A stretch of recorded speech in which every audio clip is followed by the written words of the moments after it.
زكريا إنا نبشرك بغلام اسمه يحيى لم نجعل له من قبل سميا قال رب أنى يكون لي غلام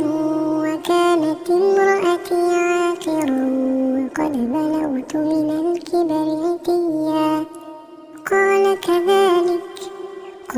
كذلك قال ربك هو علي هين وقد خلقتك من